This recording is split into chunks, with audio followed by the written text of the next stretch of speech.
이 세상에서 표준어는 선인들이 고심 끝에 연구한 언어이다. 그것은 단순한 소통 도구가 아니라 천지 법칙을 움직이는 열쇠이다. 말하는 대로 이루어진다는 것이 이곳에서는 전설이 아니라 가장 기본적인 법칙이다.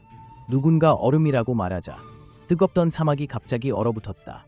얼음과 눈의 세계로 변했다. 누군가 파도라고 말하자 잔잔하던 바다에 갑자기 거대한 파도가 일었다. 잔잔하던 바다가 순식간에 솟아올라 100m 높이의 물벽을 형성했다. 하늘을 가릴 정도로 굵은 번개가 칠흑 같은 밤하늘을 가르고 정확히 솟구치는 파도 끝에 떨어졌다. 번개와 천둥이 울려 퍼졌다. 나는 이 세계로 넘어왔다. 머릿속엔 9년 의무교육 지식만 가득한 채로 언어가 통하지 않는 이 미개한 땅에 떨어졌다. 이 세상 사람들은 자기들만의 언어가 있어서 하는 말을 전혀 알아들을 수 없었다. 18년을 살면서 나는 오직 중국어 한 가지 언어만 완벽하게 구사했다. 영어는 겨우 시험 합격 수준이었고 다른 외국어는 말할 것도 없었다. 사람들과 소통할 수 없으니 일자리도 구할 수 없었다. 그렇게 길거리에서 노숙하며 배고프면 쓰레기통을 뒤져 먹을 것을 찾았다. 일주일도 안 돼서 길거리 거지와 다를 바 없는 모습이 되었다. 막 이 세계로 넘어왔을 때 동문 뒷산에 가서 청소나 해야 했다. 가끔 하얀 옷을 휘날리는 미남 미녀들이 검을 타고 날아다녔는데 아래 백성들은 모두 부러워하는 표정이었다. 나도 꽤 부러웠다. 수선은커녕 살아남기도 힘들 지경이었다. 그러던 어느 날 검을 타고 날아다니는 노인에게 주어졌다. 그때 나는 길가에서 햇볕을 쬐고 있었다. 노인은 나를 번쩍 들어 올리더니 그대로 가버렸다. 현청자는 긴 검을 밟고 구름 사이를 질주했다. 나는 공중에 매달려 겁에 질려 허둥댔다.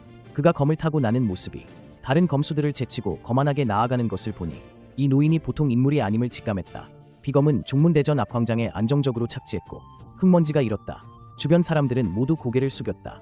나는 그가 관리직일 거라고 짐작했다. 그는 몇몇 하얀 옷을 입은 미남들에게 나를 깨끗이 씻기라고 명령했다. 배불리 먹고 마신 후 나는 다시 서재로 끌려갔다. 종주라고 불리는 이 노인은 도호가 현청자였다. 그는 행설수설 한참을 떠들었고 나는 물음표 가득한 얼굴로 그를 바라봤다. 두 사람은 한참을 소기의 경 읽기 하듯 대화했고 그는 한숨을 쉬었다. 결국 나에게 빗자루 하나를 건넸다. 그제야 나는 알아차렸다. 청소하라는 거였다. 거물 밑에서 일하는 건 당연한 거지. 당연한 일이지. 뒷산을 쓸고 있을 때였다. 멀리서 크고 비통한 목소리가 들려왔다. 거민. 나는 멍해졌다. 누가? 나는 뒷산 훈련장에서 작은 통통한 아이가 얼굴이 새빨개진 채 그 자리에서 발을 동동 구르는 것을 보았다. 그 아이 눈앞의 땅에는 날카로운 거대한 검이 조용히 놓여 있었다. 검날에서는 희미한 한기가 번뜩였다. 거민. 그 검은 여전히 꼼짝도 하지 않았다. 이 사람은 온정묵이었다. 중문의 어검 교습이었지. 성격이 온화했다. 사람이 검을 부리는 건 처음 봤다. 좀 설렜다. 온정묵은 허리를 꼿꼿이 세우고 단전에 기를 모았다. 두 눈은 햇불 같았고 기세가 순식간에 폭발했다. 검내. 그의 표준어 요침과 함께 거대한 검이 천천히 솟아올라 그의 곁으로 곧장 날아왔다. 나는 옆에서 넋을 잃고 봤지. 어느 선협 세계에서 제대로 된 수련을 표준어로 하냐고. 마음속 추측을 확인하기 위해 나는 손에 든 빗자루를 바닥에 던지고 빗자루래. 신비한 빗자루에서 눈부신 백광이 뿜어져 나왔고 수묵화 입자 효과와 함께 순식간에 땅에서 튀어올랐다.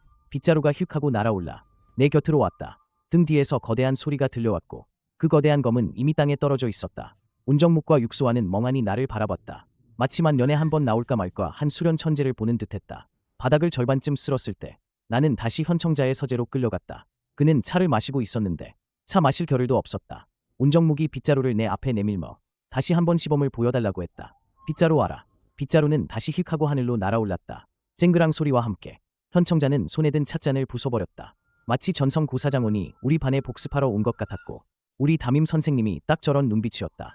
그는 나를 끌고 위로 올라갔다. 나와 몇 수 겨뤄보고 싶어 했다. 이때 위에는 흰옷을 입은 남녀들이 잔뜩 모여 있었다. 현청자는 두 눈을 질끈 감고 주문을 외우기 시작했다. 오리오리오리. 목을 구부려 하늘을 향해 노래하네. 뭐야 이거. 갑자기 경악을 외우기 시작하네. 그 힘이 그의 몸 주위를 감쌌고 마치 다음 순간 나를 공격할 것 같았다. 하얀 털은 푸른 물에 뜨고 붉은 발은 맑은 물결을 가르네. 그 힘은 갑자기 실체로 응결되어 나에게 덮쳐왔다. 어려운 것을 읽어야 한다. 투보에 등고. 바람이 거세고 하늘은 높으며 원숭이의 울부짖음은 슬프네. 물가 맑고 모래는 하얗게 새가 날아들어 나는 몸속에서 힘이 솟아나는 것을 선명하게 느낄 수 있었다. 끝없이 나뭇잎이 우수수 떨어지네. 끝없는 장강이 굽이쳐 흘러오네. 현청자의 힘이 금방 나와 충돌했다. 순간적으로 사라지다. 말리 밖에 슬픈 가을에 늘 나그네로 지내네. 100년의 병을 앓으며 홀로 대에 오르다. 모든 사람이 이 힘에 맞아 날아갔다. 한순간 하늘은 날아다니는 제자들로 가득 찼다. 고된 삶과 쌓인 원한이 흰머리만 더 늘었네. 초라하게 술잔을 멈추니 현청자도 부딪혀 날아갔다. 착지한 후 피를 토했다. 그의 나무 가지처럼 마른 손이 흥분하여 떨렸다. 눈빛에서 눈부신 광채가 발산된다. 현청자의 두 눈에 감격의 눈물이 흘러내렸다. 옷이 날개라는 말이 있듯이 지금 내가 자세를 잡으면 꽤 그럴싸해 보이네요. 현청자가 나를 장서각이라는 금지구역 건물 앞으로 데려왔다. 이곳의 돌문은 육중했고 경비는 삼엄해서 파리 한 마리도 날아 들어갈 수 없을 정도였다. 거대한 돌문이 묵직한 마찰음을 내며 천천히 양옆으로 열렸다. 틈새에서 강렬한 빛이 뿜어져 나왔고 돌문이 열리자 또 다른 세상이 펼쳐졌다. 방 안 가득 대나무와 먹향기가 가득했다. 그는 나에게 소개해주고 싶어 했지만 나와 말이 통하지 않는다는 것을 알고 있었다. 초조해서 안절부절 못했다. 진정해. 이 정도는 나도 알지. 이 안에는 분명 천하무적의 신공이 숨겨져 있을 거야. 만약 한 수라도 배울 수 있다면 그때부터는 무적이겠지. 내 손이 책장으로 뻗어갔다. 손가락 끝이 줄지어 있는 죽간 위를 스쳐 지나갔다. 나는 아무거나 집어들어 아주 낡아 보이는 죽간 하나를 뽑아냈다. 그것을 내 앞에 들어 올렸다. 나는 천천히 죽간을 펼쳤다. 그 위에 쓰인 글씨를 확인했을 때 내 표정은 순간 굳어버렸다. 온몸이 그 자리에 얼어붙었다. 글씨를 확인하고 나자 나는 그대로 돌처럼 굳어버렸다. 내 손은 놀라움에 무의식적으로 힘이 들어갔고 손가락 마디가 희게 변했다. 썩어가는 죽간은 내 힘을 견디지 못하고 쨍그랑 소리와 함께 내 손에서 여러 조각으로 부서져 버렸다. 죽간 조각들이 우수수 바닥에 흩어졌다. 나는 멍하니 텅 빈 두 손을 바라봤다. 우리 종문의 비기. 현청자는 손발을 휘저으며 그 조각들로 기어갔다. 그 모습은 처량하기 그지없었고 얼굴에는 절망감이 가득했다. 현청자는 떨리는 손으로 바닥의 조각들을 끌어모으며 이를 격렬하게 부딪혔다. 끼익끼익 소리를 내면서 이 망할 놈아, 이게 얼마나 귀한 건지 알아 몰라. 그는 나를 때리려 했지만 아무래도 이길 수 없다는 것을 깨달았다. 현청자는 너무나 억울해했다. 조각들을 하나름 안고 눈물이 뚝뚝 떨어졌다. 장난감을 잃어버린 아이처럼 부서졌으면 부서진 거지 뭐. 이 죽간 전체가 다 틀렸어. 이것이 바로 축도난이 아니겠습니까? 수능 필수 출제 범위. 억울함. 높고도 위태롭구나. 축도의 어려움. 하늘에 오르기 어렵다. 땅에 흩어져 있던 죽간 조각들이 갑자기 격렬하게 떨리기 시작했다. 희미한 금빛을 뿜어내며 마치 보이지 않는 실에 이끌린 듯 조각들이 허공에 떠올랐다. 내 몸 주위를 천천히 돌았다. 금빛 광채는 점점 더 밝아졌다. 현청자는 멍하니 서 있었다. 눈물은 여전히 얼굴에 매달려 있었고 입은 동그랗게 벌어져 있었다. 손에 든 조각도 미끄러져 떨어졌다. 나는 검지를 내밀었고 그 조각들은 내 손끝으로 모여들었다. 금빛 소용돌이를 형성하다. 잠총 및 어효. 개국이 어찌 그리 막연한가. 책장 위에 다른 죽간들도 살짝 떨리기 시작했다. 잉잉거리는 소리를 내야 마치 나에게 굴복하는 듯하. 이리로부터 48,000세가 지났다. 진나라의 유세와 사람의 왕래가 끊어졌네. 파편이 공중에서 빠르게 결합됩니다. 파손된 부분이 금빛으로 봉합되었습니다. 원래 흐릿했던 필체가 다시 빛을 발합니다. 전체 장서각이 격렬하게 진동하기 시작했다. 먼지가 사방으로 날아다니며 떨어졌다. 빛기둥이 실내에서 미친 듯이 흔들렸다. 산이 무너지고 땅이 갈라져 용사가 죽다. 그리고 하늘 사다리와 돌다리가 서로 연결되어 있네. 금빛이 거두어지다. 신비로운 빛을 내뿜는 새 책. 축도난이 내 앞에 가만히 떠 있다. 나는 손을 뻗어 죽간을 받아들였다. 손끝이 닿는 순간 한 줄기 금빛 물결이 퍼져나갔다. 현청자는 이미 울음을 잊었다. 그는 전신을 바닥에 엎드렸다. 중얼거렸다. 눈빛은 광적인 숭배로 가득했다. 그 위에 글씨는 이미 선명하고 깔끔하게 변해 있었다. 한 획 한 획에 모두 영역이 담겨 있었다. 현청자는 마침내 정신을 차렸다. 그는 그 죽간을 가리키며 다시 방 가득한 다른 고서들을 가리켰다. 눈에는 애원이 가득했다. 알고 보니 이 공법들은 나에게는 그저 국어 교과서였다. 나는 두 번째 죽간을 펼쳤다. 표지의 악양룩이 내 글자가 희미하게 보인다. 경력 4년 봄. 등자경이 파른군으로 좌천되어 수령이 되다. 예장 고군. 홍도신보. 임술년 가을. 7월 기망. 수능 전 고통스러운 암기하던 날들. 여기서 큰 도움이 될 줄이야. 현청자가 내 발 앞에 무릎을 꿇었다. 온몸이 떨린다. 나를 보는 눈빛은 마치 강림한 신을 보는 것 같았어. 그 후로 내 삶은 완전히 뒤바뀌었지. 하얀 옷을 입은 제자들이 번갈아 가며 밥과 차를 가져다 줬어. 태도는 급진했지. 한 제자가 공손하게 찻잔을 내려놓고 두 손을 모아 인사하는데 고개를 숙인 정도가 발끝에 닿을 지경이었어. 일상적인 대화는 여전히 소기의 경읽기였고 도통소통이 안 됐어. 현청자는 매일 찾아왔어. 종이와 붓을 들고 와서 나와 소통하려 했었지. 선지에는 네모난 상자가 그려져 있었고 옆에는 빛나는 작은 사람이 있었어. 선은 극도로 유치했지. 그 삐뚤빼뚤한 그림들을 통해 나는 대충 그의 뜻을 이해했어. 이 세상은 상부 신어의 발음을 계속 찾아왔지만 줄곧 방법을 찾지 못했다는 거야. 그는 나에게 내가 처녀에서 온 사람이냐고 묻고 있었어. 잠시 망설이다가 현청자의 간절한 눈빛을 보고 결국 천천히 고개를 끄덕였어. 현청자는 그 자리에서 또 울었어. 이번에는 탁자에 엎드려 어깨를 심하게 들썩이며 수년간 쌓인 서러움을 토해내는 듯했지. 나는 망설이며 그의 어깨를 토닥였어. 마치 놀란 늙은 고양이를 달래듯이 말이야. 그는 아마도 이렇게 말하는 것 같았어. 진정한 수선계를 구경시켜 주겠다고. 사흘 뒤 현청자께서 나를 성대한 종문지표에 데려갔다. 수십 개 종문의 대표들이 선궁에 모였고 다채로운 도포들이 서로 빛을 발하며 장면은 극도로 웅장했다. 내가 나타나자마자 모든 시선이 일제히 나에게 꽂혔다. 수많은 수선자들은 의심하거나 탐욕스럽거나 기대로 가득한 눈빛이었다. 한 백발노인이 흥분해서 벌떡 일어섰는데 손에 든 술잔을 쏟는 것도 모르는 듯했다. 한 노파는 어검으로 내 앞에 날아와 내 주위를 빠르게 돌았고 머리칼이 바람에 흩날렸다. 노파는 내 앞에 멈춰서서 내 도포 소매를 만지려 손을 뻗으며 연신 감탄사를 내뱉었다. 나는 온몸에 소름이 돋았지만 그저 미소를 유지할 수밖에 없었다. 그때 누군가 도전을 신청했다. 철건봉이 몸을 날려 비무대에 뛰어오르자 흙먼지가 일었다. 철건봉은 붉은 거대한 검을 뽑아 들었고 검신에는 활활 타오르는 불꽃이 솟아났다. 공기는 고열에 일그러졌다. 소인 철건봉, 가르침을 청합니다. 현청자는 무대 아래에서 난감한 표정으로 계속 손을 흔들며 철건봉을 만류하려는 듯했다. 이건 나를 시험하는 거군. 선어의 위력을 직접 보고 싶어요. 깊게 숨을 들이마십시오. 대련대에 느릿느릿 걸어 올라갔다. 옷자락이 바람에 펄럭이며 소리를 낸다. 나는 철건봉과 대치했다. 거대한 붉은 검의 붉은 빛이 내 담담한 얼굴에 비치고 있다. 너무 심하면 안 돼. 부드러운 노래 한 곡 해줄래요? 나는 깊게 숨을 들이마셨다. 만인의 주목 속에서 표정이 담담하다. 봄 잠에 새벽 모르고 비무대에 영력 파동이 일고 실비가 실처럼 내리며 공기는 생기로 가득 찼다. 하늘 가득 분홍빛 꽃잎이 허공에서 떨어지고 숨막힐 듯 아름다웠다. 철건봉의 붉은 거검은 살기등등하게 이 봄의 기운을 찢어발기려 했다. 꽃잎이 검신에 닿자 광폭한 붉은 빛이 순간 꺼지고 검신은 붉은색에서 녹색으로 변하며 질감은 비단처럼 부드러워졌다.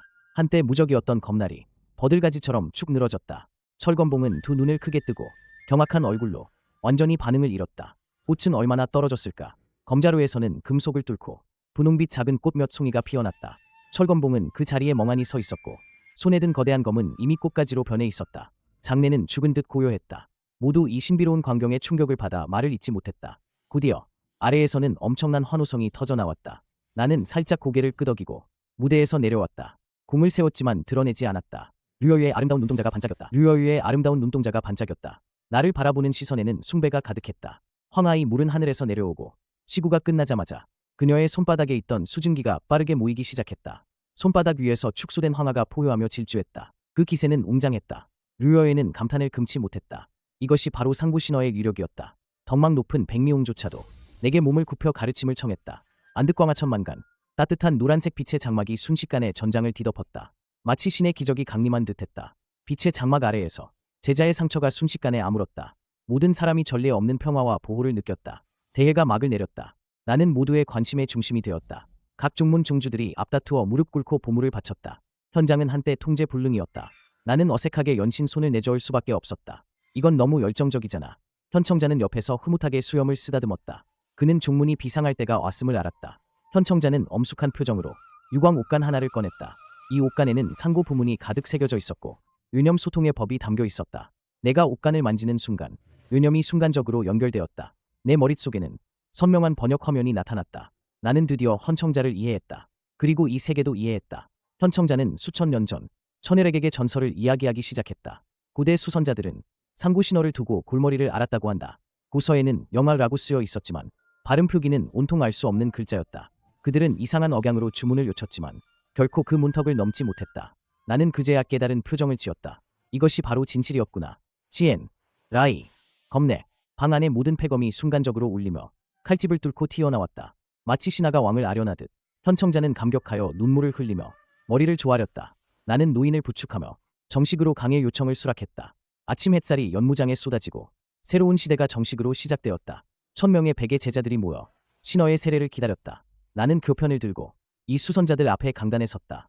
칠판에는 가장 기초적인 병음이 쓰여 있었다. 제자들은 입을 크게 벌리고 우스꽝스럽게 소리를 낸다. 제자들은 땀을 뻘뻘 흘리며 마와 마의 차이로 씨름한다. 성조에 주의해. 다시 한번 모든 제자들이 일제히 따라 읽자. 그 소리가 구천을 뒤흔든다. 한 건장한 제자가 매라고 읽어버리자 순식간에 얼굴이 붉어진다. 나는 얼굴을 감쌌다. 이번 학생들은 정말 가르치기 힘드네. 해가 뜨고 달이 지며 교육 진도 막대는 빠르게 진행된다. 육소와는 깊이 숨을 들이쉬었다. 그는 이미 비결을 터득했다. 겁내. 비검이 번개처럼 정확히 손안에 떨어진다. 유력이 폭증했다. 육소와는 감격에 떨었다. 이것이 바로 정확한 발음의 힘이다. 나는 그의 어깨를 두드렸다. 격려의 표시였다. 해냈구나. 장석압박. 먹구름이 달을 가리고 살기가 숨어있다. 수명의 검은 옷을 입은 복면인들이 질주한다. 목표는 장석각이다. 단검이 차가운 빛을 번뜩인다. 오늘 밤은 평화롭지 않을 것이다. 현청자는 문을 필사적으로 지키며 온몸의 영력을 폭발시킨다. 그는 포위당에 피를 토한다. 이미 강루지 말에 이르렀다. 나는 문을 열고 나갔다. 흰 옷이 눈보다 더 하얗다. 차가운 눈빛, 검은 옷을 입은 자들이 냉소하며 포위했다. 저를 도살당할 어린 양으로 여기지 마세요. 내 눈빛이 차가워졌다. 주변 공기가 순간적으로 굳어버렸다. 천산의 새 날아가고 자취 없어. 나를 중심으로 한기가 순간적으로 폭발했다. 모든 것을 얼려버리다. 검은 옷을 입은 사람은 공포에 질려 발견했다. 그들은 이미 움직일 수 없게 되었습니다. 서리가 빠르게 가면을 뒤덮었다. 공기마저 얼어붙었다. 한겨울 강에 눈 내리는 가운데 홀로 낚시를 들이우가 온 뒷산이 순식간에 은빛으로 덮였습니다. 얼음 평원으로 변화. 검은 옷의 사람이 얼음 조각상이 되어 고요한 설경의 일부가 되었다. 현청자는 떨면서 엄지손가락을 세웠다. 그는 다시 한번 기적을 목격했다. 새벽빛이 희미하게 비치고 중문대전 앞은 이미 사람들로 북적였다. 금빛을 한 큰 글자. 신어원. 이것이 바로 새로운 시작이었다. 나는 원장 화려한 복장으로 갈아입었고 기품은 이미 초월적이고 비범해졌다. 높은 단상 위에는 수많은 선인들이 일제히 절을 올렸다. 나의 시대가 정식으로 시작되었다.